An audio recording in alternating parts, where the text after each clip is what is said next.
Hello दोस्तों, कैसे हो आप सब लोग? बढ़िया, मस्त। आ जाइए अभी यहाँ पर पी वाई एमसीक्यू मतलब पास्ट ईयर एमसीक्यू लेके आया हूँ, जो पार्ट एमसीक्यू की सीरीज 4 में। बेटा, इसमें आपके वो सारे एमसीक्यूज है जो लास्ट दो एग्जाम आए हुए हैं। एक तो जूनियर अकाउंटेंट 2012 और एक जूनियर अकाउंटेंट आपके 2015। कुछ क्वेश्चन पीजीटी के भी है ना। पोस्ट ग्रेजुएट टीचर्स के भी एग्जाम होते हैं, उसमें भी कॉमर्स का पेपर होता है, उनके भी कुछ एमसीक्यू मैंने इसमें डाल रखे हैं जो आपके मोस्ट मोस्ट इंपॉर्टेंट है। दूसरी बात, उन एमसीक्यू को अपन बेस्ड बनाकर कुछ मैं आपको और कॉन्सेप्ट दे सकता हूं भाई, इस एमसीक्यू को और ऐसे तरीके से पूछा जा सकता है, या इस एमसीक्यू से रिलेटेड और एमसीक्यू नया आ सकता है। कुछ एमसीक्यू रिपीट भी हुए हैं, बार बार रिपीटेड एमसीक्यू भी है इसके कुछ, है ना। तो अब ज्यादा टाइम खराब नहीं करेंगे आप लोगों का, आ जाइए यहाँ पर। अदत्त व्यय खाता है, ये देखो, इससे आपको क्या लगेगा, जितना मैंने आपको पढ़ाया है ना वो आपको कितना यूजफुल है उसका भी पता चलेगा। क्या कह रहा हूं, मतलब कि जर्नल में से भाई 2015 में से 4-5 क्वेश्चन आए हैं। किस में से सर? जर्नल में से 4-5 क्वेश्चन, बिल्कुल। एक्चुअल में जर्नल एक ऐसा टॉपिक है, ऑल ओवर कॉमर्स का बेस होता है भाई। अगर वो आपको अच्छा आता है ना, तो जरूरी नहीं है कि जर्नल की एंट्री पूछ रही है, किसी भी टॉपिक की जर्नल एंट्री होती है, पार्टनरशिप की जर्नल होती है, सिंगल एंट्री सिस्टम की जर्नल एंट्री होती है। तो जर्नल ही तो सबसे बड़ा टॉपिक है। सारे जिस कैसा भी अकाउंट होगा उसकी जर्नल एंट्री होगी। ओके सर, होगी, ठीक है। तो आइए देखो, अद्यत व्यय खाता है, व्यक्तिगत खाता, वास्तविक खाता, नामात्र खाता या बैंक खाता? सर व्यक्तिगत खाता। अदत्त व्यय, ऐसा व्यय जो हमें अब किसी को देना है। किसको देना है? किसी व्यक्ति को देना है। और ऐसे क्वेश्चन मैंने खूब कराए हैं, मेरी तीसरी चौथी क्लास में देख लेना, यहाँ चार्ट डाल के कराए हैं। नेक्स्ट, व्यवसाय के स्वामी ने स्वयं के लिए, ये कब आया भाई? आरपीसी जूनियर अकाउंटेंट 2012 में भी आया है, 2015 में भी आया है। यही क्वेश्चन सेम रिपीट हुआ है 2012 2015, ठीक है। ओके, व्यवसाय के स्वामी ने स्वयं के लिए व्यवसाय से माल निकाला, खुद के लिए व्यवसाय से माल निकाला। Drawing to purchase, drawing to purchase भाई, इसकी प्रविष्टि होगी सर, एंट्री होगी। ये जो एंट्री होगी किस में होगी? मुख्य जर्नल में, क्रय बही में, दायित्व खाता में, विक्रय बही में। अभी तक मैंने आपको बहिया नहीं कराई है भाई। क्रय बही में सिर्फ उधार क्रय का हिसाब किताब, विक्रय बही में सिर्फ उधार विक्रय का हिसाब किताब, बही खाता कराऊंगा। अकाउंटिंग प्रोसेस नाम का एक टॉपिक है, वैसे आपके सिलेबस लिखा हुआ है अकाउंटिंग प्रोसेस, लेखांकन की प्रक्रिया। अब लेखांकन की प्रक्रिया स्टार्ट कहाँ से होती है, एंड कहाँ तक होती है, वो सारे टॉपिक उस प्रोसेस में आ गए। उन सब की जानकारी आपको होनी चाहिए। फिलहाल भाई यही, इसकी एंट्री किस में होगी भाई? सर इसमें तो क्रय बही में उधार क्रय, दायित्वों में, खातों में नहीं, दायित्व तो है ही नहीं, ये तो उल्टा, दायित्व कम हो गया ड्राइंग करने से। विक्रय बही में भी नहीं, मुख्य जर्नल में होती है। एंट्री सारी किस में होती है? प्रविष्टि सारी किस में होती है? मुख्य जर्नल में ही होती है, किसी की भी हो। क्वेश्चन वही था, व्यवसाय के स्वामी ने स्वयं के व्यवसाय के लिए, स्वयं के उपयोग के लिए माल निकाला। एमसीक्यू चेंज कर दिए। नेक्स्ट, पूर्वदत्त किराया, प्रीपेड एक्सपेंसेस, हमने किराया पहले ही दे दिया। पूर्वदत्त, प्रीपेड रेंट, इसको क्या बोलेंगे अपन? प्री पेड रेंट, पीजीटी 2016 में आया था। तो ये प्रीपेड किराया जो है, हमने जो किराया था मकान मालिक को पहले ही दे दिया। अगर आज हम खाली कर दें मकान, तो हम किराया वापस लेंगे। सर वापस किससे लेंगे? मकान मालिक से। मकान मालिक कौन है? व्यक्ति। तो व्यक्तिगत खाता। ओके सर, वस्तुत है नहीं, नाममात्र है नहीं, व्यक्तिगत खाता। इनकी मैं अच्छे से प्रैक्टिस करा चुका हूं। मेरे first, second, third, fourth, fifth, seven, eight, nine, 10 topic में जाइए, सारा बेस क्लियर हो चुका है इन चीजों का, सबका। अब देखो बेटा, ये बिल्कुल नई चीज आ रही है आपके, और आपने एक चीज नोटिस की होगी, अभी तक मैंने आपको एक्सपेंसेस पे ज्यादा जोर नहीं दिया है। खर्चों की एंट्री पे और इनकम की एंट्री पे बिल्कुल भी जोर नहीं दिया है। पूछो क्यों? खर्चे और इनकम की एंट्री करना आसान है, बहुत ही ईजी है। आगे जाकर वो अगर आप एंट्रीज खूब सारी अपन करने वाला है, अच्छे से ज्यादा उनका ही डिटेल चलेगा। जो मेन कॉन्सेप्ट चाहिए आपको, जिस चीज की ज्यादा नीड है नेक्स्ट टॉपिकों के लिए, वो चीजें ही मैंने कराई है। अब देखिए आप, ये भी एक जर्नल का ही क्वेश्चन है। पुराने फर्नीचर के, सॉरी, पुराने फर्नीचर को क्रय किया, ये क्रय ऊपर वाला हो गया, गलत है। पुराने फर्नीचर को क्रय, पुराने फर्नीचर के, सही कही तो सही है। क्या है अभी फास्ट फास्ट, अभी क्या है कि रिसेंटली न्यू कोर्स लॉन्च किया है, तो टाइपिस्ट को सिर्फ कहता है तू टाइप कर दे दे, बस एरर में निकालता रहूंगा। टाइम नहीं होता, वापस पढ़े हैं, वापस एरर निकाले हैं, भाई इतना बिजी शेड्यूल है कि क्रॉस चेक करने का टाइम नहीं मिलता, लेकिन यह देख लेता हूं मैं तो मुझे समझ में आ जाएगा कहाँ का एरर है। पुराने फर्नीचर के क्रय पर उसकी मरम्मत पर लगे ₹1000 डेबिट किया जाना चाहिए। डेबिट किया जाना चाहिए। अब क्या डेबिट किया जाना चाहिए? मरम्मत पर, रिपेयर एंड मेंटेनेंस, है ना, रिपेयर एंड मेंटेनेंस। अगर आपके रुपए खर्चे हुए हैं तो एंट्री क्या होती है? Sir repair and maintenance account debit to cash. Cash गया, बट बेटा ये रिपेयर और मेंटेनेंस का नहीं गया। 90% बच्चों को लगता है repair and maintenance account debit to cash, लेकिन ये एंट्री यहाँ गलत हो जाएगी रिपेयर एंड मेंटेनेंस की। तो सर क्या होगी? इसके पीछे बेटा एक कॉन्सेप्ट है। ये क्वेश्चंस मेरे PYQ के लेने का कारण क्या है? ताकि इनके पीछे के कॉन्सेप्ट आपको मैं सिखा सकूं, कुछ नई एंट्रीज करना और आपको सिखा सकूं जो हमने जर्नल में नहीं की है। तो इसके थोड़े बैकग्राउंड में चलते हैं अपन।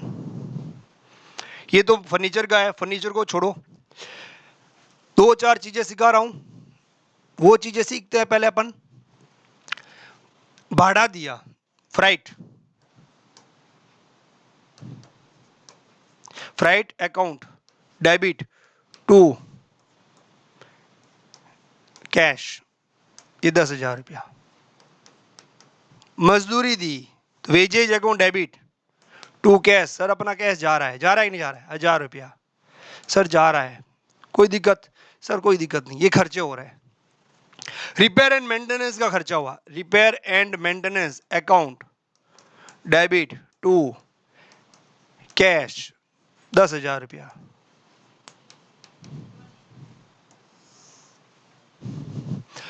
अब डिपेंड करता है सर ये फ्राइट कब दिया, वेजेज कब दिया, रिपेयर और मेंटेनेंस कब हुआ, ये सारे खर्चे हैं। तो expenses account debit to cash. अब आपके दिमाग में आ रहा होगा मेरा सिंपल वाला कॉन्सेप्ट, केस आता है तो डेबिट, केस जाता है तो क्रेडिट। कोई दिक्कत नहीं है बच्चे लोगों, सब भी कंडीशन में केस जा रहा है सर, क्योंकि खर्चे हो रहे हैं, खर्चे होंगे तो व्यापार से केस जाएंगे तो केस क्रेडिट हो जाएगा। Expenses account debit to cash, कोई दिक्कत वाली बात नहीं है, सिंपल सी एंट्री है।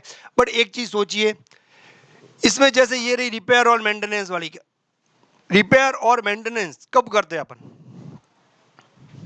सर रिपेयर और मेंटेनेंस करते हैं जब हम मशीन खरीद के लेके आए, मशीन को चलाया, मशीन चल रही है, चल रही है, चल रही है, चल रही है, चल रही है, और बाद में एक दिन खराब हो गई तो उसको रिपेयर और मेंटेनेंस कराया, या सर्विस कराई, उसका रिपेयर और मेंटेनेंस कराया, है ना। एक तो हो गया वो। एक क्या हुआ, हमने एक पुरानी मशीन खरीदी, फिर उसका रिपेयर एंड मेंटेनेंस कराया, फिर यहां पर उसका उपयोग किया, उपयोग स्टार्ट कर लिया, यहां पर उपयोग, यहां से और हमने मशीन को रनिंग किया। सर हमने रनिंग किया और यहां पर और मशीन थोड़ी मिस्टेक होने लग गई, यहां पर और रिपेयर एंड मेंटेनेंस का खर्चा किया। तो सर दो जगह रिपेयर और मेंटेनेंस का खर्चा आ रहा है। एक तो उपयोग में करने से पहले ओल्ड मशीन थी, जैसे कि देखो पुराना फर्नीचर खरीदा और उस खरीदने के बाद हमने उसको रिपेयर और मेंटेनेंस कराया, तो भाई साहब ये रिपेयर और मेंटेनेंस यहाँ पे भी हो रहा है, ये रिपेयर और मेंटेनेंस यहाँ पे भी हो रहा है, दो जगह हो रहा है। तो इसकी एंट्री और इसकी एंट्री में अंतर है, यहाँ करेंगे repair and maintenance account debit to cash, और यहां करेंगे repair and maintenance account debit. Sir गलत हो जाएगा, नहीं करेंगे तो फिर अंतर, मतलब समझाने का मतलब ही क्या रहा? सर फिर ये सेम एंट्री होगी तो समझाने का मतलब ही क्या रहा? अच्छा अच्छा अच्छा, तो कुछ चेंज होगा? हाँ भाई क्या चेंज होगा? सर यहां होगा machine account debit to cash.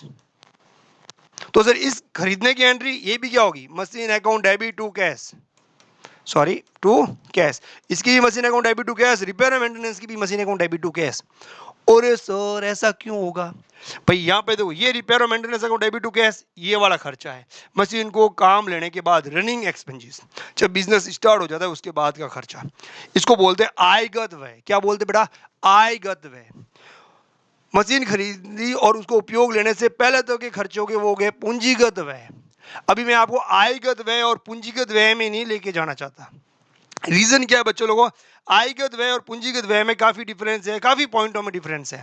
पूंजीगत व्यय संपत्तियों पे खर्च होंगे, जिससे संपत्तियां बनती हो। पूंजीगत व्यय ऐसे होंगे जिसका आउटपुट मतलब जिसका उपयोग या जिसका लाभ अब भविष्य तक कमाते रहेंगे, लंबे समय तक उनका मिलता रहेगा। मान लो आपने इसका रिपेयर मेंटेनेंस कराया, लंबे टाइम तक ये रिपेयर मेंटेनेंस रहेगा। पूंजीगत व्यय इसकी उत्पादन क्षमता को बढ़ा रहा है। तो ऐसा करके इसके पूंजीगत व्यय का आयगत व्यय का खूब डिटेल है। ये पूंजीगत व्यय और आयगत व्यय की डिटेल्ड का एक रिजल्ट एंट्रीज है, तो अब मैं आपको इसको थोड़ा ढंग से और डिटेल्ड वाइज समझाने वाला हूँ। कुछ नोट्स लेकर समझाने वाला हूँ, कुछ चीज़ें आपको समझ में आई होगी कि सर रिपेयर और मेंटेनेंस, मरम्मत को क्या बोलते हैं? रिपेयर या मेंटेनेंस बोलो या रिपेयर बोलो, कुछ भी बोलो। तो सर इसकी एंट्री ₹1000 लगे, कैश गया, लेकिन रिपेयर और मेंटेनेंस की एंट्री कब होगी और एसेट ये मशीन अकाउंट डेबिट क्यों हुई, कि इसका कारण क्या है, ये अपन सीखते हैं। इस चीज़ों को सीखेंगे ना तो आपका थोड़ा सा ये कॉन्सेप्ट भी क्लियर हो जाएगा। कौन सा कॉन्सेप्ट? आयगत व्ययों का कॉन्सेप्ट और पूंजीगत व्ययों का एक पॉइंट क्लियर हो जाएगा। ऐसा करते करते अपन आगे जाएंगे ना तो आयगत और पूंजीगत के सारे व्ययों का कॉन्सेप्ट क्लियर हो जाएगा। क्या कह रहा हूं मैं, आप मेरे साथ प्रैक्टिकल करते रहिए, करते रहिए, करते रहिए, करते रहिए, करते रहिए।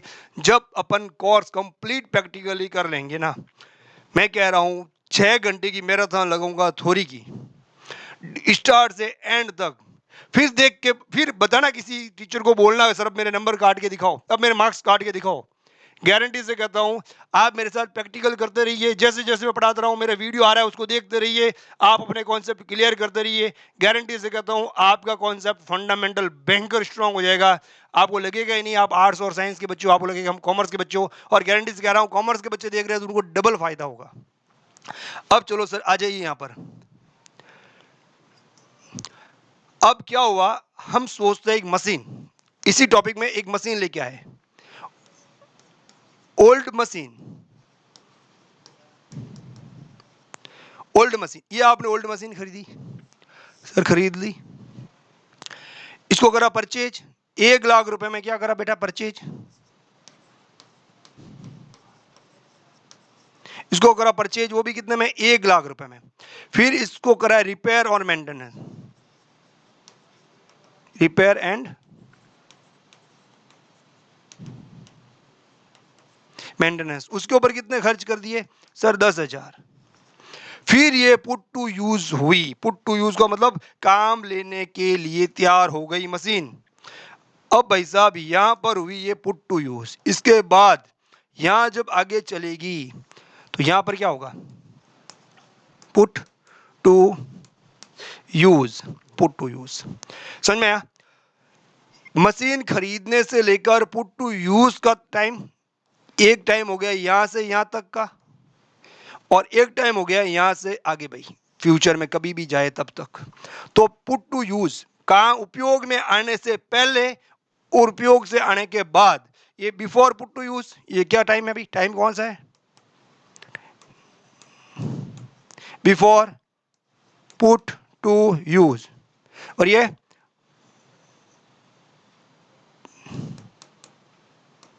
टाइम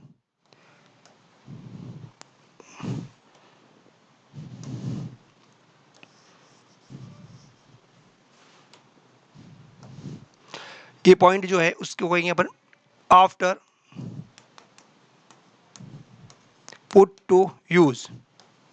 एक पॉइंट बना लिया हमने यहां पर एक ऐसा, जो सर है हमारा पुट टू यूज पॉइंट, कब से हमारी मशीन काम में आनी शुरू हुई। आ रहा है समझ में? पुट टू यूज होने से पहले पहले के जो भी खर्चे लगे वो सर क्या होगा उसके बारे में सोचते हैं। अब वापस ऊपर आ जाइए, मशीन,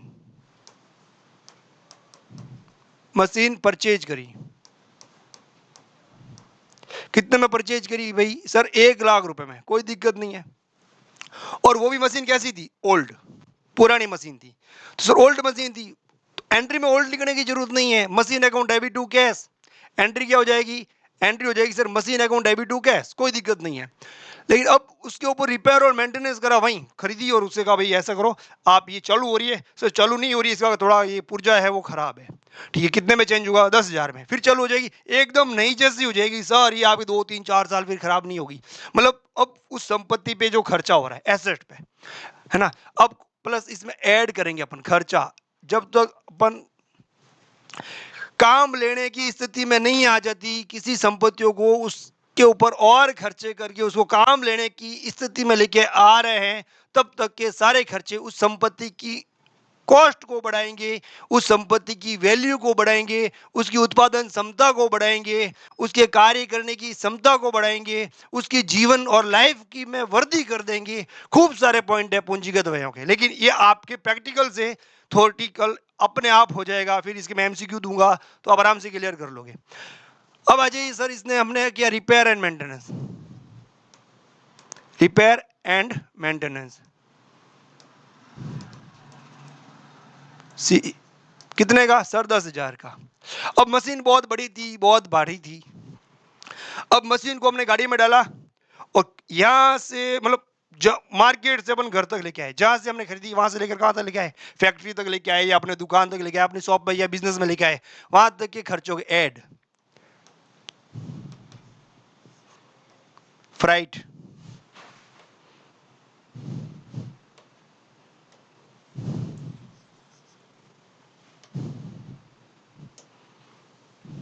ऐड क्यों नहीं चल रहा है भाई?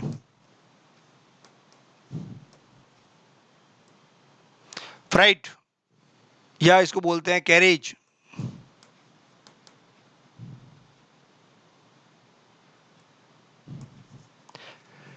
₹20,000 का भाड़ा दे दिया ट्रक वाले को, भाई ये मशीन हमारे घर तक पहुंचा दे। अब हमने मशीन खरीदी, उसके ऊपर रिपेयर एंड मेंटेनेंस किया, अब उसको वहां से उठा के मशीन कहाँ आई? हमारे बिजनेस में आई। तो क्या अभी हमारी पुट टू यूज हो गई? अभी तक नहीं सर, अभी तो मशीन रास्ते में चल रही है, भाड़ा लग रहा है जो मशीन के ऊपर ही लग रहा है। मान लो हम मशीन लेके आ रहे हैं दिल्ली से, ठीक है, दिल्ली में ही मिलती है वो मशीन, स्पेशली वहीं बनती है और वहीं मिलती है, राजस्थान में नहीं मिलती। तो भाई हम दिल्ली जाएंगे, दिल्ली में वो मशीन खरीदेंगे, खरीद के अपन उसको गाड़ी में लोड करेंगे और गाड़ी लोड करने से के बाद यहाँ आएगी। मान लो 1 लाख की मशीन थी, हमारे पास 1 लाख का बिल है, हमने एक भाड़ा लगा दिया और मशीन यहाँ तक पहुँच गई। 10,000 सॉरी ये 20,000 का हमने भाड़ा दे दिया, तो मशीन कितनी हुई सर? 1,20,000 की हो गई। अब हमारी वो मशीन बड़ी है, हमारे पास बिल है 1 लाख का। अब कोई बंदा आता है, सर मशीन लेके आ गए, हाँ बहुत शानदार, मजा आ गया, ये मशीन तो मुझे दे दो। हम कहेंगे भाई ले ले, 1,20,000 दे दे। ठीक है सर, वो 1,20,000 रुपये लेके आ गया, उसने देखा बिल, अरे सर बिल तो 1 लाख का ही है। अरे भाई बिल 1 लाख का है, लेकिन जो हमने वहां से यहाँ लाने में भाड़ा जो लगाया है, आप भी अगर वहां से लेके आते बिल तो 1 लाख का मिलता, प्लस भाड़ा यहाँ और लगता। तो आपके भाड़े लगने से उस मशीन की कॉस्ट बढ़ी है कि नहीं बढ़ी है? सर बढ़ी है। तो भाई साहब पुट टू यूज आने से पहले के खर्चे जो होते हैं वो क्या करते हैं सर? वो मशीन की कॉस्ट को, ओल्ड मशीन हो चाहे नई मशीन हो, पुट टू यूज तक के जो खर्चे आते हैं वो क्या करते हैं? ये यहां तक के खर्चे एसेट की कॉस्ट को इंक्रीज करते हैं। एसेट कॉस्ट क्या होती है? सॉरी, इंक्रीज होती है। एसेट कॉस्ट इंक्रीज होती है, मशीन की कॉस्ट बढ़ेगी भाई। मशीन हमने खरीदी 1 लाख की में, उसके ऊपर 10,000 रिपेयर मेंटेनेंस डाला, 1,10,000 की हो गई। अब हमने वो भाड़ा दे दिया तो 1 लाख कितने की हो गई? 20,000 का, तो 1,30,000 की हो गई। अब ये हमारे पास जो टोटल मशीन हुई है, टोटल कितना हो गया भाई? टोटल टोटल मशीन होगी सर 1,30,000 रुपए। अब एंट्री होगी machine account debit, machine account debit 1,30,000 to cash, कितने से? 1,30,000। ओके, अब हमारे ऑफिस में मशीन आ गई या हमारे बिजनेस में मशीन आ गई, अब हम उसे यूज ले रहे हैं। भविष्य में अब काम करते करते मशीन बंद हो गई, चाहे अगले दिन ही हो जाए, यूज लेना शुरू किया, अगले दिन मशीन बंद हो गई, अब और लगा रिपेयर एंड मेंटेनेंस। भाई साहब वो किस में आएगा? वो इसमें रनिंग एक्सपेंसेस, चालू व्यय जो व्यापार को चलाने के लिए किए जा रहे हैं। ऐसे व्यय जो व्यापार को चलाने के लिए किए जाते हैं, उन व्यय को नहीं करेंगे तो व्यापार नहीं चलेगा। पुट टू यूज से पहले व्यय नहीं करेंगे तो मशीन नहीं चलेगी। अब मशीन चालू हो गई, चल रही है, अब बंद हो गई वापस, अब और नहीं चलाएंगे तो व्यापार नहीं चलेगा। व्यापार को चलाने के लिए जो खर्चे किए जाते हैं वो सारे आयगत प्रकृति के खर्चे होते हैं। संपत्तियों के ऊपर जो भी खर्चे किए जाते हैं, जिन खर्चों से संपत्तियों की उत्पादन क्षमता में, संपत्तियों को प्रयोग करने से पहले किए गए हो, संपत्तियों की उत्पादन क्षमता में वृद्धि हो, संपत्तियों का जीवन काल बढ़े, तो ऐसे खर्चों को अपन क्या कहेंगे? पूंजीगत व्यय कहेंगे। ये पूंजीगत व्यय और आय का नहीं समझा रहा हूँ, थोड़ा थोड़ा आपको हिंट दे रहा हूँ। दूसरी बात, अगर आप मान लो भाई कोई मशीन खरीद रहे हो फॉरेन से, यहाँ आ रही है, कस्टम ड्यूटी लग रही है, कोई भी विदेशों से माल खरीदेगा या मशीन खरीदेगा, माल नहीं सरो एसेट संपत्ति, कोई मशीन खरीदी, उसके ऊपर कस्टम ड्यूटी लगी, उसके भी रेट बढ़ गई।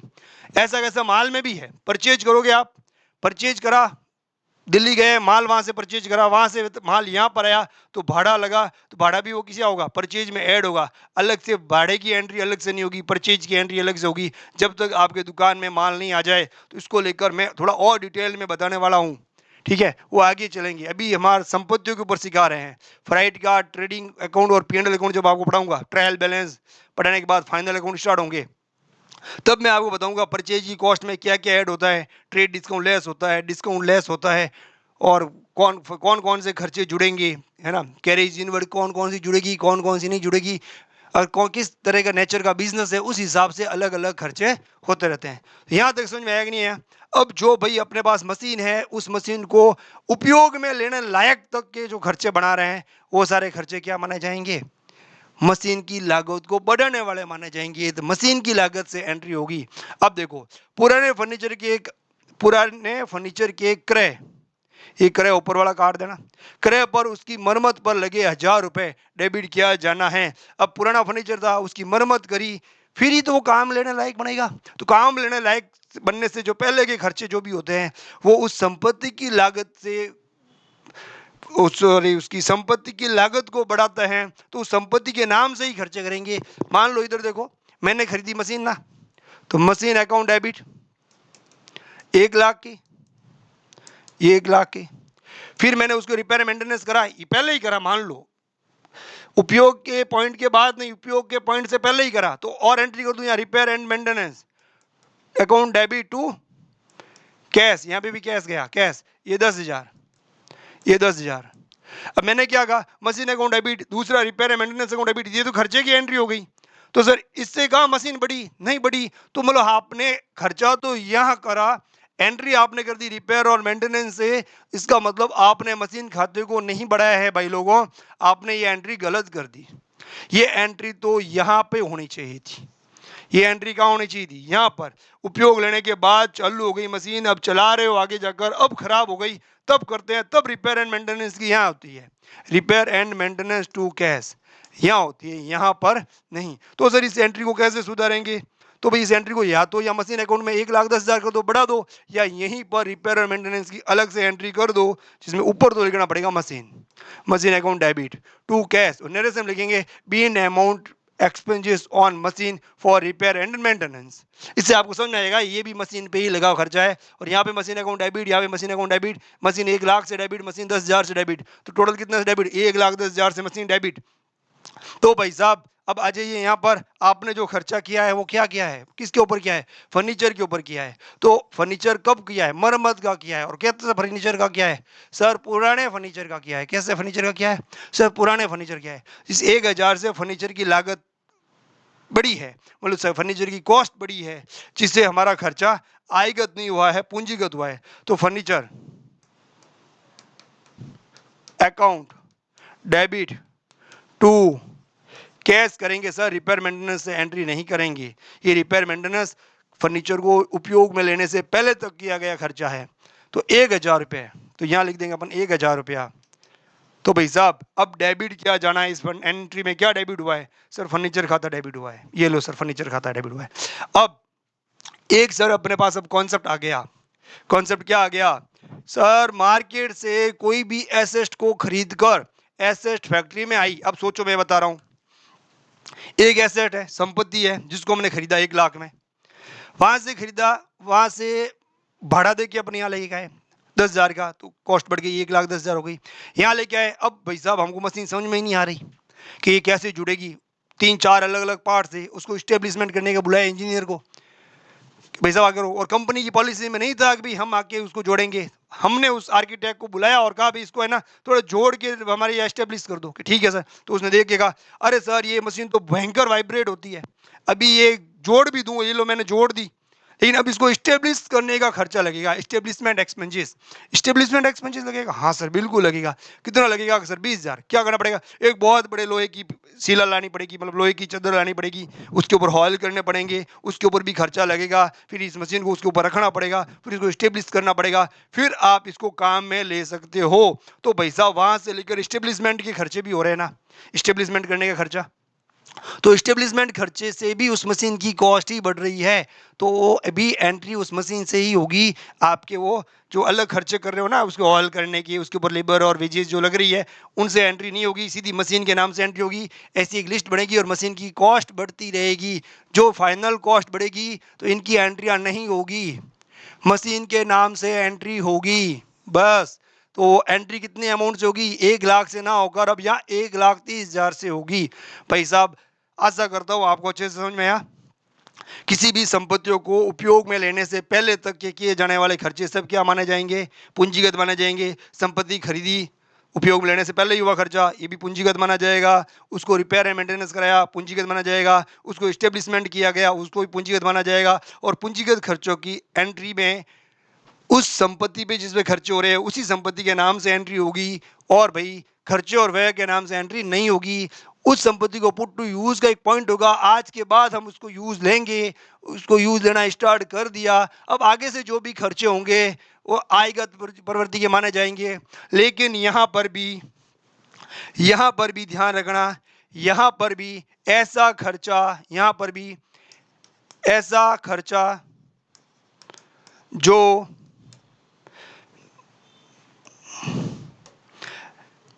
ऐसा खर्चा जो संपत्ति की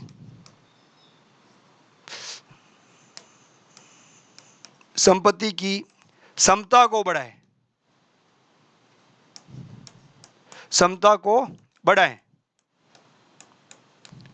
मान लो 1,00,000 की मशीन थी, अचानक से उसका एकदम बड़ा सा पार्ट खराब हो गया और उसको चेंज करने में हमारे 50,000 लग रहे हैं। सर 1,00,000 की मशीन, उसके पार्ट्स को चेंज करने में 50,000 लग रहे हैं, तो उसका रिपेयर मेंटेनेंस बोलेंगे क्या? नहीं सर, अगर वो पार्ट अगर हमारा चेंज हो रहा है, इतना बड़ा खर्चा हो रहा है, और वो पार्ट अगले 3 4 5 साल और चलेगा, तो उसकी कैपेसिटी में डेवलपमेंट आ गया ना भाई।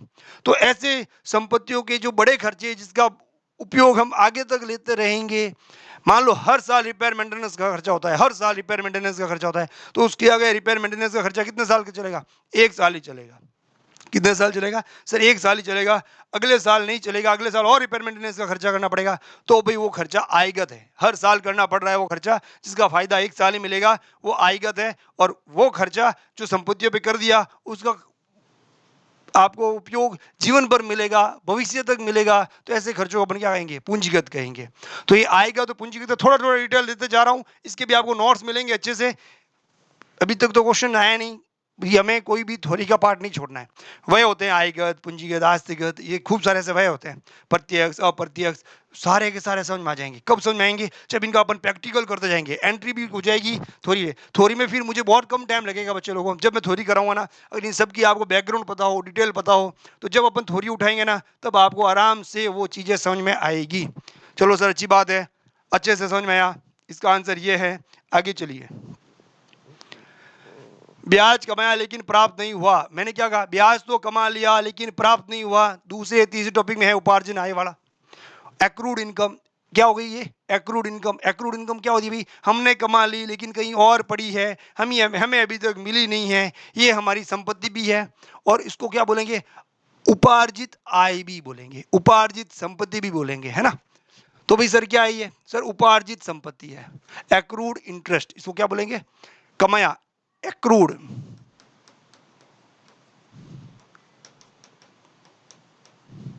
एक्रूड इनकम, इनकम की जगह क्या है? एक्रूड इनकम कौन सी है सर? इंटरेस्ट की। और ये बैलेंस शीट के एसेट होती है हमारी, क्या होती है? बैलेंस शीट में एसेट की तरफ शो होती है, और ये हमारी संपत्ति होती है। इसको मैंने बहुत अच्छे से बता रखा है, इसको बहुत अच्छे से पढ़ा रखा है। पीछे वाले क्वेश्चन में जाइए, इसका डिटेल चाहिए तो। अब यहाँ बार बार एक ही चीज का डिटेल नहीं बता सकते। ये आरपीसी जूनियर अकाउंटेंट 2015 में आया हुआ है। निम्न में से क्या संपत्तियों की लागत को कम नहीं करता है? RPC junior accountant 2015। निम्न में से क्या, निम्न में से क्या, ये रहा, निम्न में से क्या, इनमें से क्या है जो संपत्तियों की लागत को कम नहीं करता है, जो संपत्तियों की लागत को कम नहीं करता है। मतलब कि ये जर्नल का क्वेश्चन नहीं है, लेकिन एक कॉमन सेंस का क्वेश्चन है, इसको आराम से हैंडल किया जा सकता है। सर कैसे? संपत्तियां कब कब कम होती है? सर संपत्ति को या तो बेच दो, कम हो जाएगी। संपत्ति जल जाए, सर कम हो जाएगी। संपत्ति का दान कर दो, कम हो जाएगी। संपत्ति का किसी भी रूप में व्यापार से निकाल दो बाहर, डिस्ट्रॉय हो जाए, जल जाए, तो क्या हो जाएगी? संपत्तियां कम हो जाएगी। ठीक है, लेकिन ये क्या कह रहा है? संपत्तियां कम नहीं करता है। ऐसी कौन सी चीज है जो संपत्ति कम नहीं करती है? संपत्ति के ऊपर रिपेयर मेंटेनेंस कर दो, संपत्ति की वैल्यू बढ़ जाएगी। कम कहाँ होगी सर? और कि संपत्ति को खरीद लो, संपत्ति बढ़ जाएगी सर, कम कहाँ होगी? तो इससे मैं अब एमसीक्यू पढ़ते हैं, वो क्या कहना चाहते हैं हमको? संपत्तियों का निरंतर उपयोग करेंगे सर, तो इससे क्या हो जाएगी? कम हो जाएगी। हमें तो पता करना है कम नहीं करता है। ये तो सर संपत्तियों को कम करता है, तो ये तो आंसर नहीं होगा। देख लो ना, संपत्तियों का निरंतर उपयोग करेंगे तो क्या होगा? संपत्ति की वैल्यू बढ़ेगी? नहीं बढ़ेगी सर, वो तो घिसती रहेगी, है ना, गर्म होती रहेगी, खराब होती रहेगी, वो तो घिसती रहेगी, उसकी वैल्यू उल्टा कम होती रहेगी। ये तो हमको ही पता है, कार आज लेके आते हैं, 2 दिन बाद भी उसकी वैल्यू डाउन हो जाती है। तो निरंतर उपयोग करेंगे तो वैल्यू घटेगी सर, बढ़ेगी नहीं। ओके, तो ये तो आंसर है नहीं। दुर्घटना हो जाए, दुर्घटना में क्या हो सकता है? दुर्घटना में जल गई, टूट गई, ब्लास्ट हो गई, करंट से शॉर्ट सर्किट हो गया, तो उससे क्या होगा? संपत्तियों की वैल्यू या लागत जो कम होगी सर बढ़ेगी। सर इससे भी कम होगी। हमें तो करना है कम नहीं करता है वो। सर ये भी गलत, ये भी आंसर हमारा नहीं। अप्रचलन, पहले भाई साहब टाइपिंग मशीन में काम होता था, है ना, उस टाइम मशीन आती थी 20-20 हजार में। अब आ गए कंप्यूटर, कंप्यूटर से टाइप होता है। अब सर 3-3 हजार में आती है, वैल्यू डाउन हो गई ना, प्रचलन में नहीं रही टाइपिंग मशीन। तो जो चीज प्रचलन में नहीं रहती है उनकी वैल्यू भी डाउन हो जाती है सर, तो ये भी है नहीं। बीमा, ओ तेरी तो संपत्ति खरीदी और उसका बीमा कराया, क्या उसकी संपत्ति की वैल्यू कम होगी बीमा कराने से? नहीं होगी सर, बीमा कराने से संपत्ति की वैल्यू कम नहीं होगी, ये आंसर। तो भाई आपको कॉमर्शियल तरीके से सोचना है। जितना मैंने कॉन्सेप्ट कराया है ना, डिटेल से अगर 1 से 10 तक मेरे टॉपिक देखते ना, तो ये क्वेश्चन भी आराम से हिट हो जाता। नेक्स्ट देखो, सारे पास्ट ईयर क्वेश्चन है, पीवाईक्यू के क्वेश्चन है सारे। और जितने मैंने 1 से लेकर 10 तक टॉपिक में कराए हैं ना, 2015 में 4-5 क्वेश्चन मेरे हिट हो रहे हैं, मेरे सिर्फ वर्कशॉप से। तो 5 क्वेश्चन तो आपके ऐसे ही हो गए। व्यवसाय के स्वामी द्वारा लिए गए माल की लागत से क्रेडिट किया जाता है। व्यवसाय का स्वामी है, खुद के लिए माल निकाल रहा है, तो उस माल की जो लागत होती है उससे क्या क्रेडिट करेंगे भाई? 10 बार बता रखा है ड्राइंग में, आहरण का खाता, पूंजी खाता, विक्रय का खाता, क्रय का खाता। सर क्रय का खाता, drawing account debit to purchase बता रखा है सर। ये कब आया? जूनियर अकाउंटेंट आरपीसी 2012 में।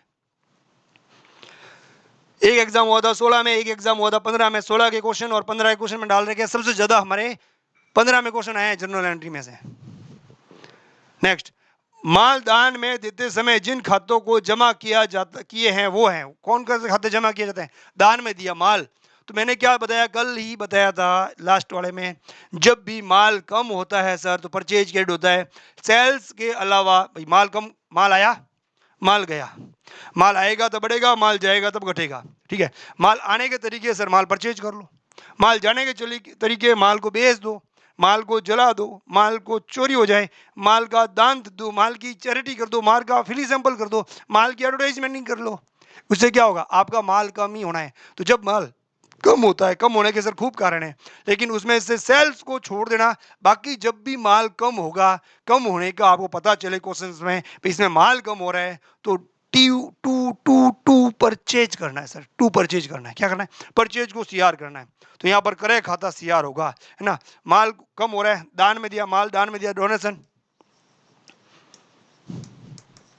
Donation account debit. क्या दिया सर? टू कैश, नकद है तो, और टू परचेज, परचेज अकाउंट। यहां पर किसका हो? नकद दान, रोकड़ का दान,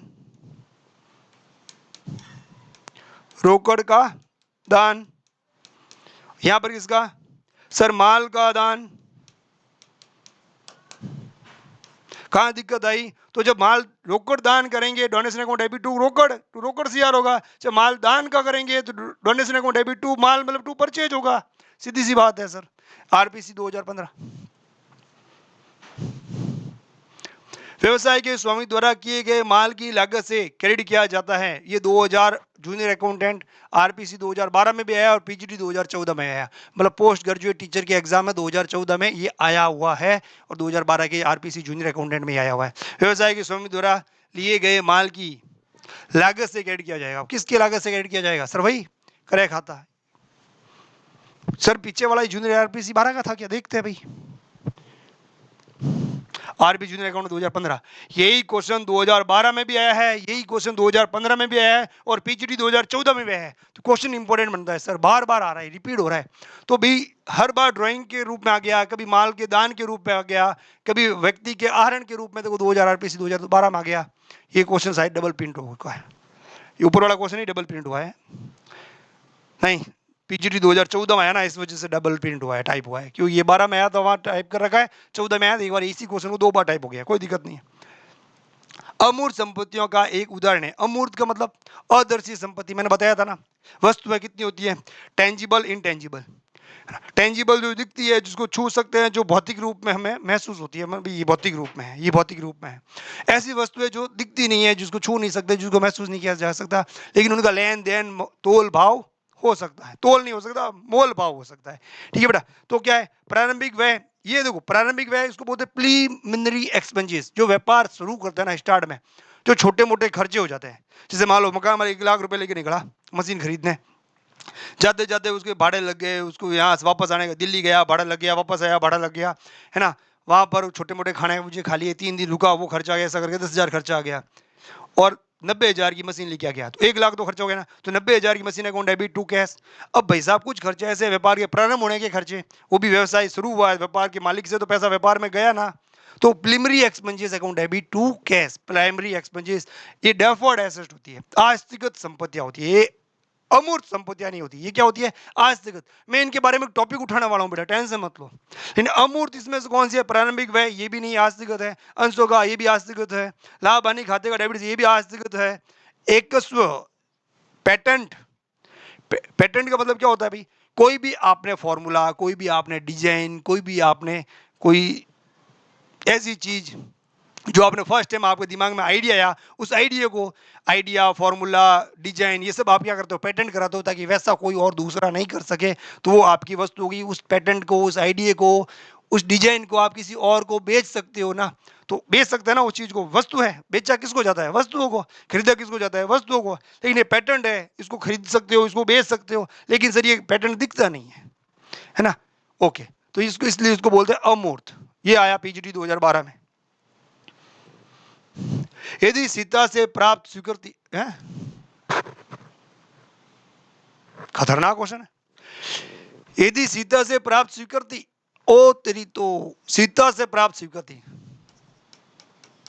सीता से क्या मिली भाई, एक्सेप्टेंस, है ना। तो ये सीता क्या हुई, स्वीकृता, स्वीकृता। ओके, राम द्वारा कृष्ण को पृष्ठांकित, राम, तो इसका मतलब ये हो गया ड्रॉवर, ड्रॉवर, है ना, इसने लिखा है, ये हो गया लेखक। मैंने बताया भी था, BRBP का ये कॉन्सेप्ट कराया था, ये देखो पीजीटी 2012 में आया है, जूनियर अकाउंटेंट में भी आया है 2015 में, है ना। राम ने आगे क्या करा भाई, राम द्वारा कृष्ण को, राम ने क्या किया, कृष्ण को क्या कर दिया, पृष्ठांकित, मतलब एंडोर्समेंट।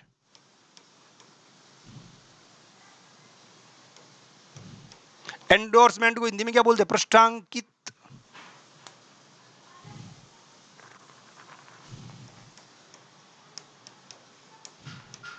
पृष्ठांकित, और कृष्ण को क्या बोले, पृष्ठांकिति, है ना, इसको कर दिया, की गई। तो राम की पुस्तकों में लेखा डेबिट होगा, राम की पुस्तकों में ये पृष्ठांकित करी ना उसका। तो सर यहाँ पे तो BR तो कहीं आया ही नहीं, है ना।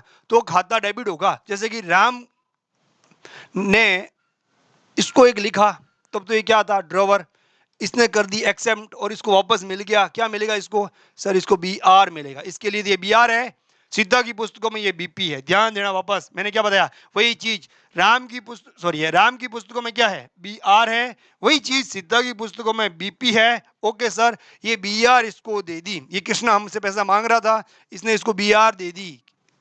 थोड़ा सा आपको ये समझाते हैं, राम ने इसको दे दी क्या, सर BR। तो राम से कृष्णा को गई, क्या गई, 2BR, केस नहीं गया, BR गई, किसको गई, कृष्णा अकाउंट डेबिट।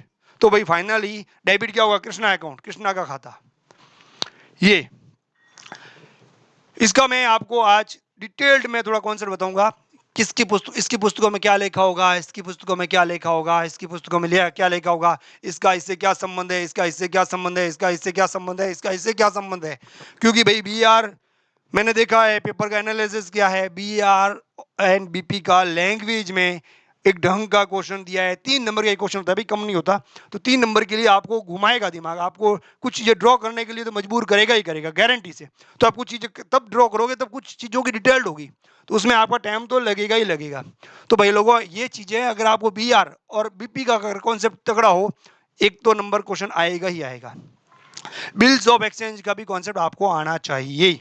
मैंने कुछ तो बताया है, अब वो सिर्फ मैंने आपको एक डायग्राम बताया है भी क्या होता है क्या नहीं होता है, इसमें पक्षकार कितने होते हैं, फाइनली पक्षकार कितने होते हैं 3। अगर इसको पृष्ठांकित नहीं भी करे ना, तो अपने आप में ये खुद ही एक तरह का पृष्ठांकित है, ये इसको पेई भी बोलते हैं। इसको एक बार क्या बोलते हैं, जब लिखता है तो ड्रॉवर, जब प्राप्त करता है तो पेई, मतलब प्राप्त करता, है ना।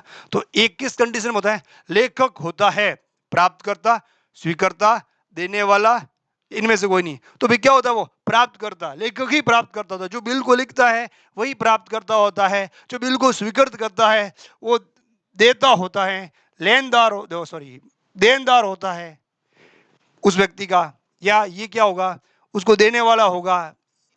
समझ में आया, इसकी बिहार की स्वीकृति। तो ऐसे खूब सारे पॉइंट आपके शब्दों ही शब्दों में उलझ जाके आप लोगों को घुमाया जा सकता है। बच्चे लोगों, बी आर और बीपी का कॉन्सेप्ट काफी लेंथी होता है, एक तरह का अपने आप में एक टॉपिक है, एक अपने आप में हेड है। फास्ट फास्ट मैं कुछ चीजें समझा रहा हूँ, इसमें मैं फास्ट फास्ट बोल रहा हूँ। आराम से अगर हमारी रेगुलर क्लास हो, हम आराम से पढ़ाएं, तो कम से कम 4-5 दिन का ये टॉपिक है, 4-5 दिन में इन बच्चों से क्लियर होता है। लेकिन आप अब बड़े बच्चे हो, आपका दिमाग ब्रॉड है, आप होशियार भी हो, काफी टाइम से मेहनत भी करते आए हो, तो मैं एक बार इसका रिजल्ट डिटेल समरी बना दूंगा, इसकी चार्ट बना दूंगा, आपको अच्छे से समझ में आ जाएगा। ठीक है, ओके। ये आ गया भाई क्वेश्चन, आरपीसी आरपीएसई जूनियर अकाउंटेंट 2012 में और पीजीटी 2013 में। क्या पता 15 में आया नहीं, 16 में आया नहीं, इस बार आ जाए। ये नहीं आया तो इससे रिलेटेड बी आर और बीपी का कोई ना कोई कॉन्सेप्ट कोरिलेट करके आ भी सकता है। इस क्वेश्चन को आप पढ़िए 1 मिनट के लिए, इसको समझिए, इसमें क्या लिखा हुआ है, क्या आंसर होगा, ट्रिक कीजिए।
हाँ भाई बच्चे लोगों, पढ़ा आप लोगों ने, वेरी गुड। अब इस क्वेश्चन को पढ़ते हैं, इसका थोड़ा बैकग्राउंड बनाता हूं और इसका आपको समझाता हूं, फिर आपका इसका आंसर देते हैं। फिर बिल्स ऑफ एक्सचेंज को पार्टी वाइज किस बुक में कैसी एंट्री होती है, क्यों एंट्री होती है, कैसा होता है, वो सब समझाता है अपना, है ना। ठीक है। हरि ने मोहन को सूचित किया, भाई समझ में नहीं आया। एक बंदा है हरि, इसने मोहन को सूचित किया,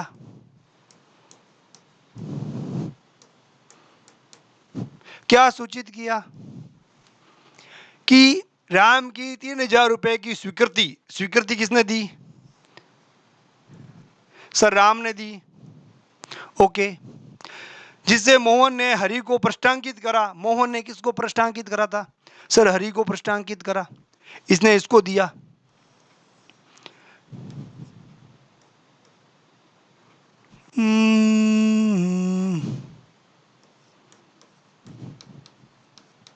पृष्ठांकित मतलब इसके पास था, इसने इसको दे दिया। पृष्ठांकित किया था, अनादृत हो गई है। मोहन की पुस्तकों में इस व्यवहार की प्रविष्टि होगी। आपको इसकी बुक में एंट्री बतानी है,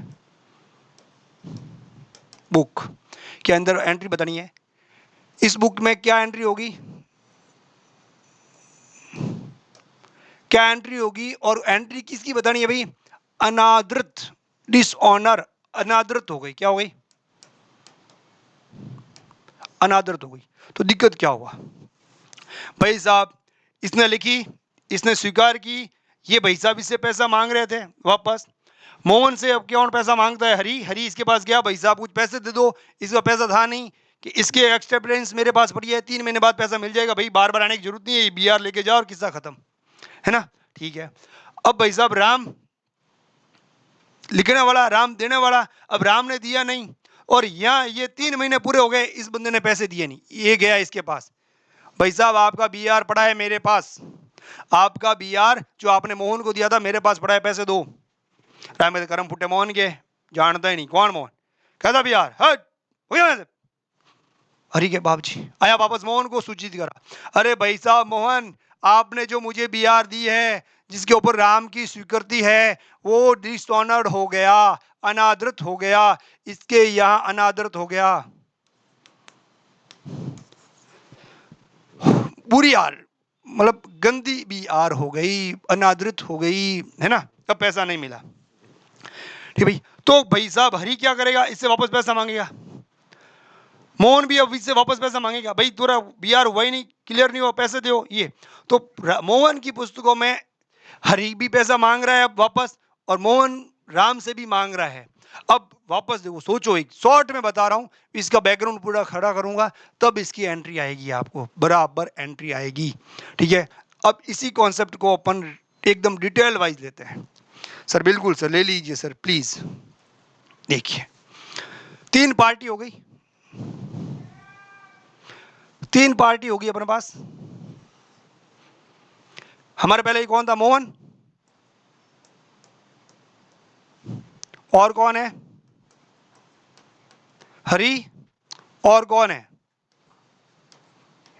राम। 3 पार्टी है।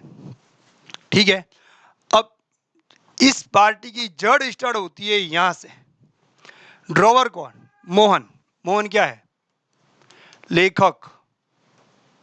किसका? भाई बिल का। ये कौन है? स्वीकर्ता। ये लेखक क्यों बना भाई साहब? ये लेखक जब बनेगा, ये बिल बनेगा। ये बिल कब बनेगा? जब ये किसी को माल बेचेगा, राम को बेचा माल। तो एंट्री क्या हो गई? Ram account debit to sale account 10,000 रुपया। यहां पर किसी को दिक्कत? राम को उधार माल बेचा, अब आज माल चला गया, दूसरे दिन मोहन राम के घर चला गया, भाई साहब राम आप मुझे 10,000 रुपए दे दो। राम ने कहा सर मेरे पास पैसा नहीं है, आप ऐसा कीजिए, ये एक बीआर लिख दीजिए, मुझे एक बीआर लिख के दे दीजिए, मैं उसको स्वीकृत कर लेता हूं 3 महीने बाद की डेट का। ठीक है, तो 3 माह का बीआर लिखा। तो मोहन ने क्या करा? मोहन ने निम्न विक्रय का, निम्न विक्रय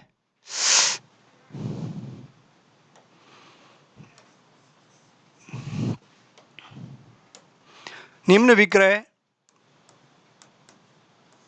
का बीआर लिखा। बिल लिखा, बीआर मैं इसलिए लिखा हूं ताकि आपकी कंफ्यूजन नहीं रहे। और राम ने जब, अब आप ही मुनि जो तीनों के, सुबह इसके यहां जाते हो, शाम को इसके यहां जाते हो, अगले दिन इसके यहां जाते हो, समझ लो ना, अपन को मुनि जी बनना पड़ेगा तभी अपन को समझेगा।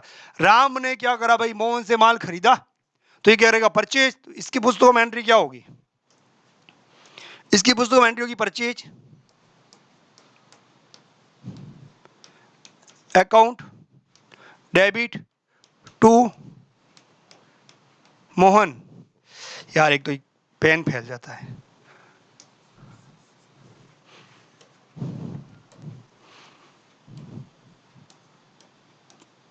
मोहन अकाउंट कितने हजार से भाई सर 10,000 से।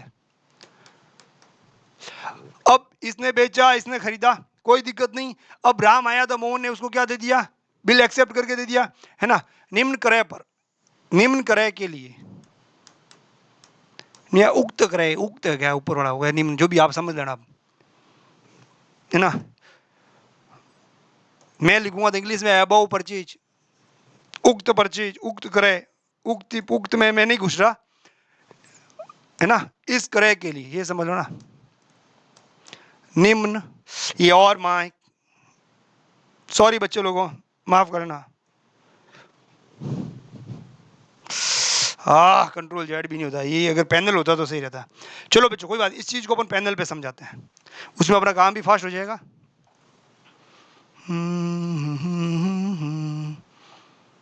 होम में जाते हैं, पैनल में घुसते हैं, आज पैनल पे चलते हैं।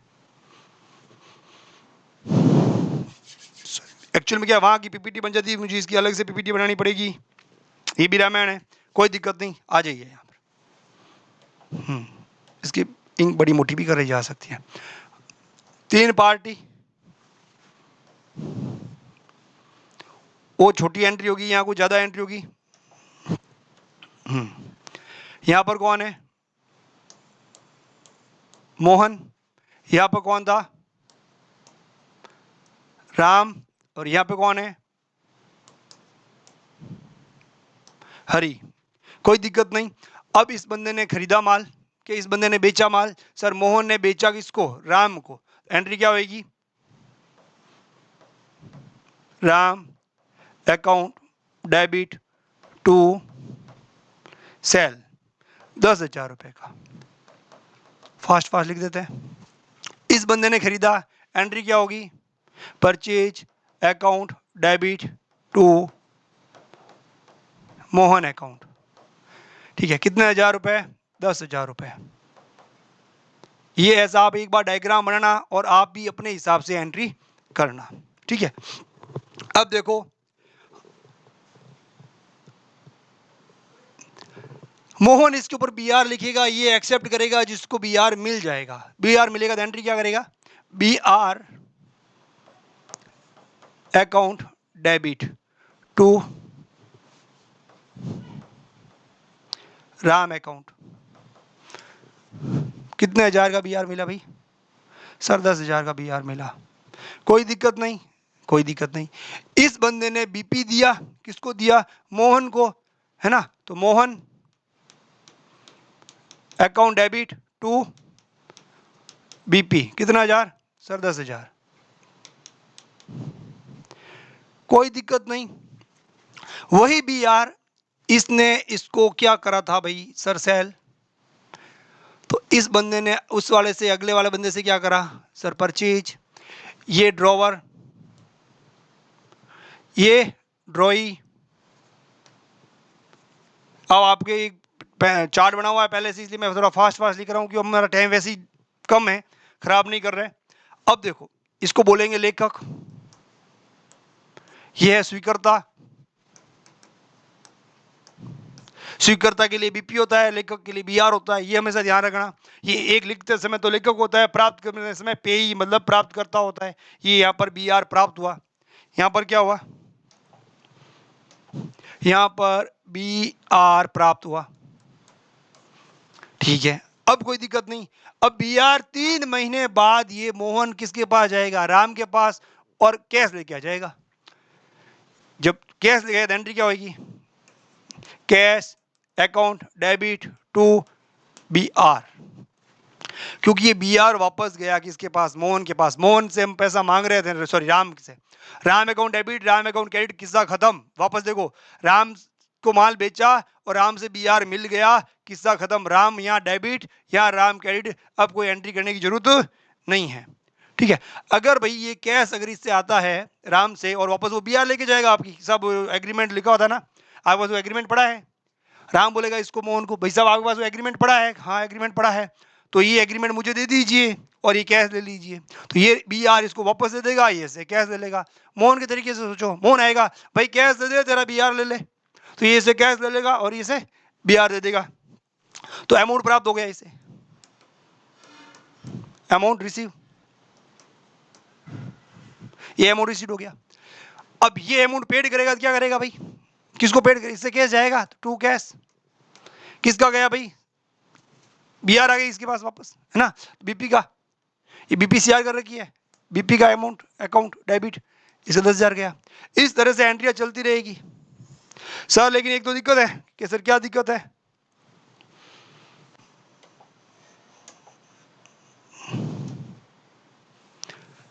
ये बी आर यहां गई ही नहीं सर, तो सर बी आर तो किसके पास गई, हरि के पास, इसने हरि को दिया था सर। अच्छा अच्छा अच्छा, हरि को दिया था क्या, ये तो हमें पता ही नहीं, हम तो भूल गए। हम्म,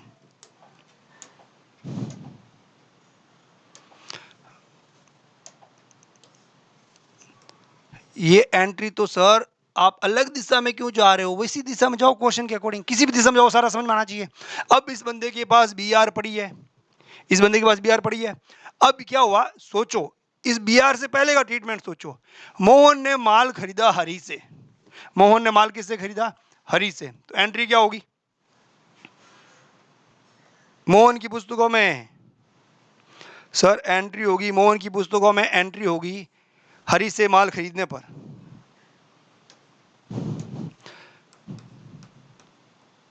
हरी से 10,000 रुपए का माल क्रय किया, उधार क्रय किया, तो एंट्री क्या करेगा ये, purchase account debit to Hari account, कितने से सर 10,000 से, कोई दिक्कत नहीं। हरी अपने यहाँ क्या करेगा, अब आप इसके अकाउंटेंट हो, हमने खरीदा, किससे खरीदा सर, हरी से खरीदा, और ये हरी अहमद से पैसा मांगता है, देखो लेनदार हो गया, क्रेडिट है, लेनदार है, purchase account debit to Hari, cash गया नहीं। अब हरी अपनी पुस्तकों में एंट्री क्या करेगा, सेल करेगा ना हमारे नाम से, Mohan account debit to sale, entry देखिए इसमें आएगी, सेल की एंट्री है, किसको बेचा, मोहन को बेचा, है ना, मोहन को माल बेचा, मोहन को बेचा, कोई दिक्कत नहीं सर, ये एंट्री हो गई, मोहन को माल बेचने की, फास्ट वाइज इसलिए करा रहा हूं आपकी समझ में आ जाएगी आराम से। अब देखो मोहन आएगा, सॉरी हरी आएगा, मोहन के पास, भाई साहब पैसे दे दो, मोहन के पास पैसे नहीं, आगे से भी पैसा आया नहीं, इसने बेचा, इसने बीआर दे दी, इसके पास पैसा नहीं, यार मेरे पास पैसा नहीं, मैंने जो आपसे माल लिया वो पूरा का पूरा इसको दे दिया, क्या यार तो उसने नहीं दी, क्या नहीं उसने तो बीआर दी, वो बीआर ही मुझे दे दो। तो यहाँ जो बीआर वापस जानी थी किसको, राम के पास, इसने बीआर दे दी किसको, हरी को, हरी को पृष्ठांकित कर दी, है ना, तो बी आर हरि को पृष्ठांकित करने पर इसको बोलते हैं एंडोर्समेंट। तो बी आर राम से, राम के पास से बी आर आया, राम के पास से बी आर गया, सर राम के पास बी आर गया तो टू बी आर अकाउंट कितने से 10,000 से, यहां पर किसको दी भाई ये, सर हरि को दी, हरि अकाउंट डेबिट कितने हजार, 10,000। अब इसके पास बी आर आया है, किसका आया है, बी आर आया है इसके पास, B R account debit to किसका है, अरे सर मोहन का है, मोहन ने दिया, मोहन अकाउंट कितना सर 10,000। बहुत झमेला है सर, कोई झमेला नहीं है भाई, सिर्फ डेबिट क्रेडिट का समझ आना चाहिए आपको।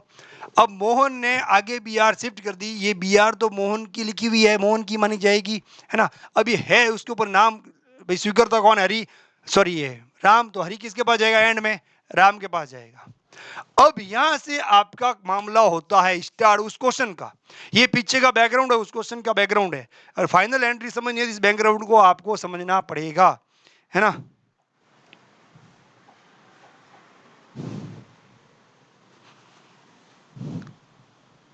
फाइनल एंट्री आपको अब समझनी पड़ेगी। वापस देखो, अब हरि के पास बीआर आ गई, पहले बीआर किसके पास आई, सर ये रही BR account debit to Ram, cash के कैश आता तो डेबिट, कैश आया नहीं, कैश का बीआर आई टू राम, तो अब वो बीआर वापस यहां से कहां शिफ्ट हो गई, सॉरी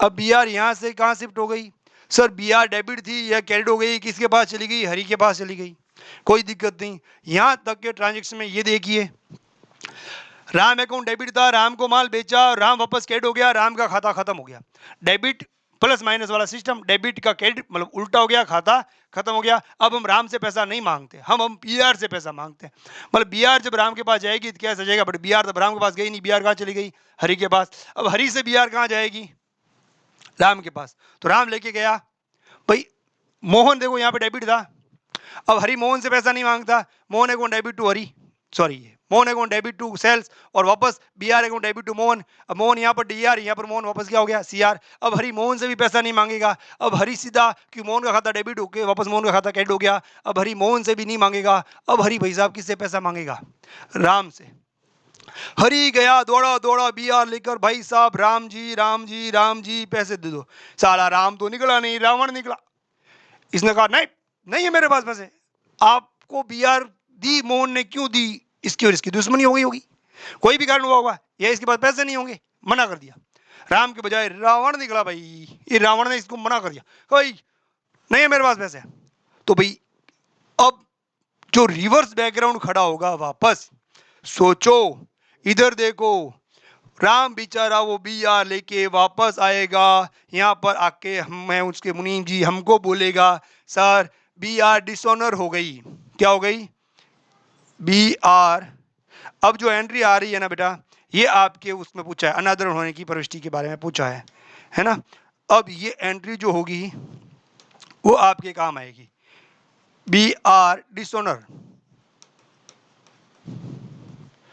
अब मैं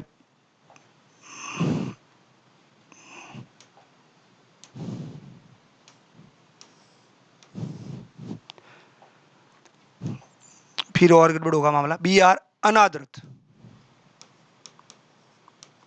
बीआर अनादृत होने पर इसकी पुस्तकों में क्या होगा।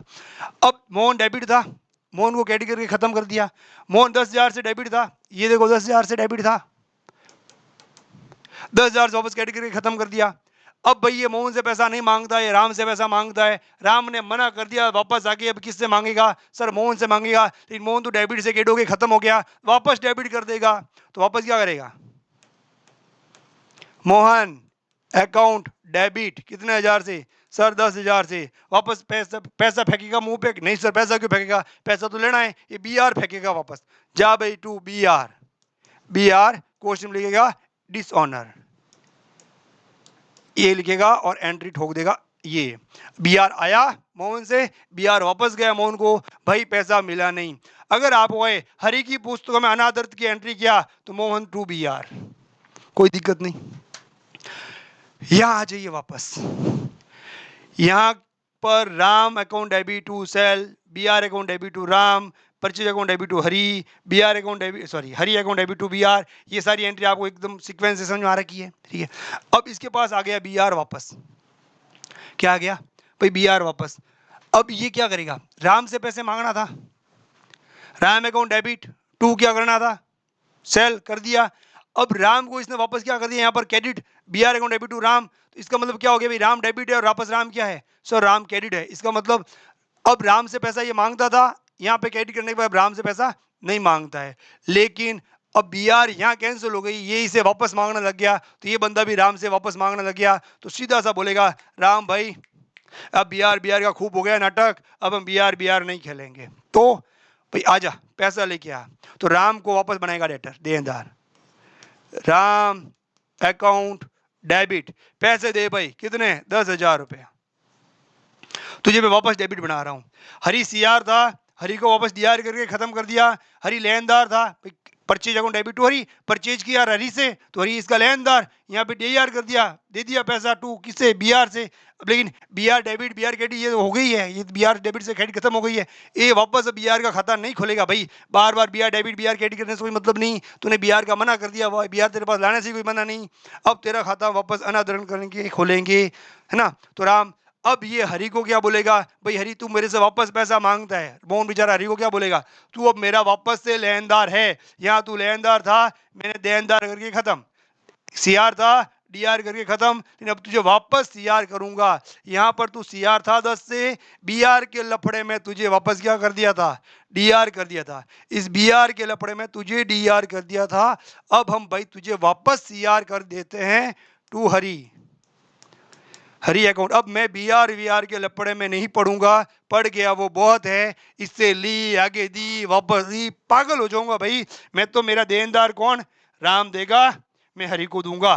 तो मुझे पता चल गया राम को मुझसे लेना है, हरि को मुझे देना है, सीधी सी बात, इससे लेना है इसको देना है। ये बी आर डिसऑनर की ये एंट्री किसकी होगी बच्चे लोगों, बी आर डिसऑनर की,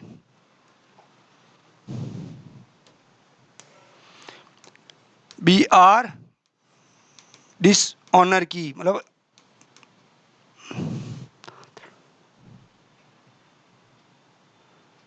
साफ हो जा रहा है।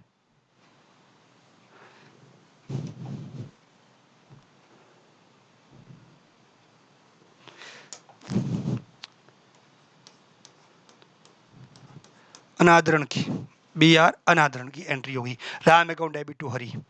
आ गया समझ में, राम अकाउंट डेबिट टू हरी, तो देनदार को वापस बना देगा, लेनदार वापस, ये इसके अनादरण की हो गई। अब भाई साहब इसके बीपी, बीपी क्या हो गई, dishonoured, Mohan account CR, Mohan account DR, तो यहाँ पर बी आर जो उसके पास दे रखी थी, बीपी दे रखी थी, वो क्या हो गई, डिसऑनर्ड हो गई। बीपी भी डिसऑनर्ड हो सकती है ना, तो ये क्या करेगा, मोहन सीआर था, मोहन को डीआर करके खत्म कर चुका है, ये वापस मोहन को पेमेंट करेगा, Mohan account debit to cash payment करेगा, तो अनादरण की इसके यहाँ कोई एंट्री नहीं होगी, अनादरण की इसके अंदर कोई एंट्री नहीं होगी। बीपी इसका डेबिट था, हाँ सॉरी बीपी क्रेडिट था ना, बीपी करेगा ये बार, रुको एक बार ये वापस मोहन को बनाएगा, वापस क्या करेगा, मोहन को पार्टनर, ये सीआर था ये डीआर हो गया, वापस ये क्या करेगा, सीआर करेगा, बीपी थी अनमेच्योर्ड हो गई, बीपी डिसऑनर हो गई, बीपी अकाउंट डेबिट टू, इसके बीपी डिसऑनर हुई है, किसको वापस बनाएगा, मोहन को, तो यहाँ बनाएगा मोहन अकाउंट, कितना हजार से, 10,000 से, 10,000 से,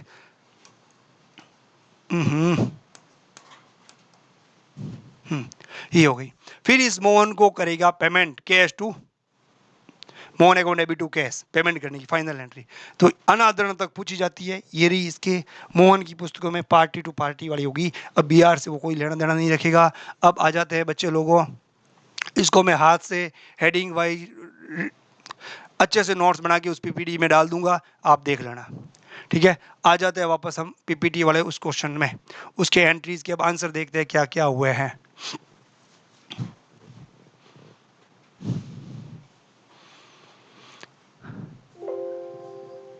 ये करना पड़ेगा कीप, कीप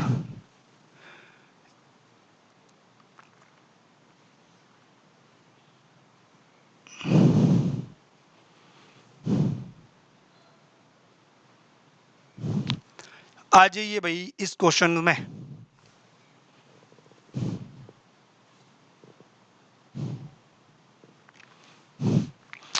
हरि ने मोहन को सूचित किया, हरि ने मोहन को सूचित किया कि राम की 3,000 की जो स्वीकृति थी, मतलब इसने एक्सेप्टेंस दी, स्वीकृति थी किसके लिए, बी आर के लिए स्वीकृति, जिसे मोहन ने, तो राम के लिए वो क्या थी, बीपी थी, जिसे मोहन, मोहन ने हरि को पृष्ठांकित कर रखा था, मोहन ने हरि को पृष्ठांकित कर रखा था, किया था, अनादृत हो गई, या पर हरि को पता चला गया राम के पास, पैसे नहीं दिए, अनादृत हो गई, हरि जाएगा किसके पास, मोहन के पास, ये अपनी उल्टी एंट्री करेगा। लेकिन मोहन क्या करेगा, ये कहेगा भाई मुझे अब बी आर अनादृत हो गया, अब तू अपने पास ही रख, मैं इसकी 12 बजाता हूँ, तू मेरा देनदार है, वापस देनदार बन जा, ये मेरा लेनदार है। देखो ये कौन है, मोहन के लिए देनदार, ये देनदार मोहन के लिए, मोहन के लिए। ये कौन है? लेनदार। Sorry sorry sorry sorry sorry sorry, गलत बता दिया, गलत बता दिया, गलत बता दिया। होता है कभी कभार जल्दबाजी में, कभी कभार जल्दबाजी में होता है। हाँ, ये हरी है। मोहन के लिए क्या है? मोहन के लिए लेनदार, मोहन के लिए लेनदार।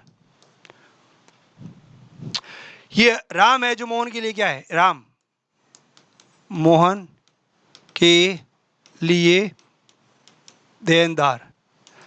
अब अनदर बिहार का ये करेगा भाई मुझे बिहार से कोई लेना देना नहीं है, तू मेरा लेनदार है, लेनदार बन जा, तू मेरा देनदार है, देनदार बन जा। वापस उन सब की एंट्री की क्रॉस एंट्री कर देगा। वापस बनाएगा क्या? हरी को बनाएगा लेनदार, तो टू हरी। ये है उसका देनदार राम,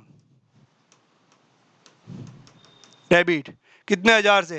1000 से एंट्री थी, ये एंट्री होगी। ये उसका लेनदार है, वापस उसको लेनदार बना देगा। ये उसका देनदार है, वापस उसको देनदार बना देगा। अनादर की एंट्री होगी। सबसे लास्ट में अपने यही एंट्री देखी थी। तो Ram account debit to Hari कहाँ है? Ram account debit to Hari B में है sir. Ram account debit to Hari ये है। Hari account debit to Ram, Mohan account debit to Hari, Hari account debit to Mohan नहीं। राम मोहन की पुस्तकों में एक बात हमेशा ध्यान रखना, एक बात हमेशा ध्यान रखना, इतनी खतरनाक रामबाण दवाई दे रहा हूं जिससे मजा आ जाएगा भाई लोगों। क्या दे रहे हो सर?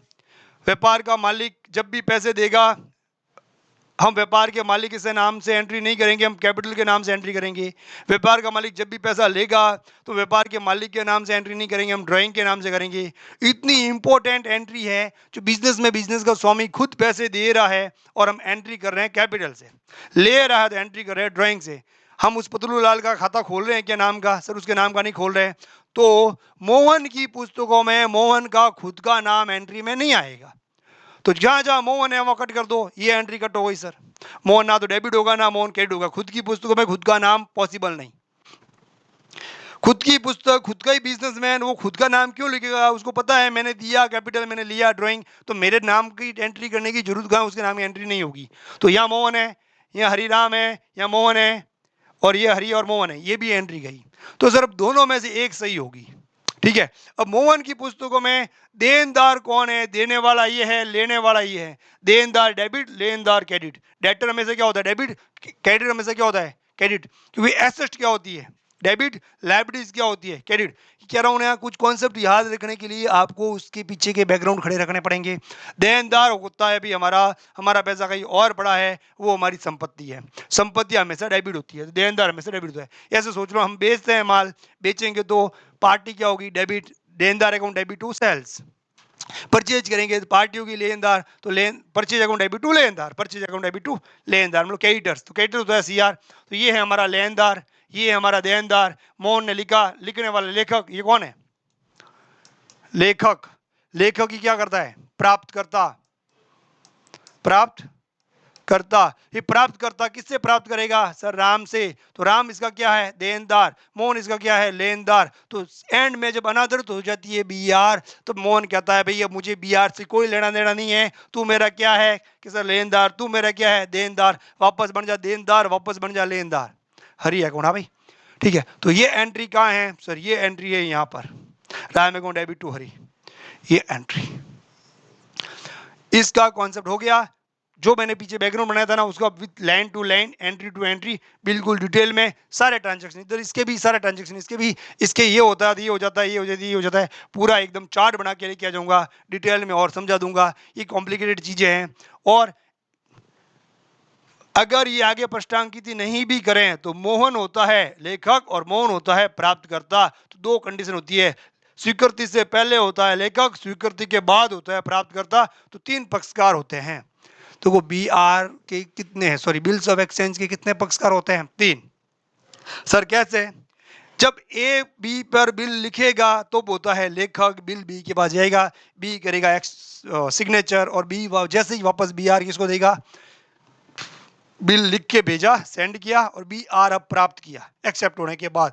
जैसे बी आर प्राप्त करेगा तो क्या बढ़ जाएगा, पेई प्राप्तकर्ता बन जाएगा। कब, एक्सेप्ट के बाद। तो एक ही व्यक्ति के दो नाम हो गए, एक तो लेखक भी हो गया ड्रॉवर और एक हो गया पेई। ये क्या है, ये ड्रॉवर है और ये पेई है।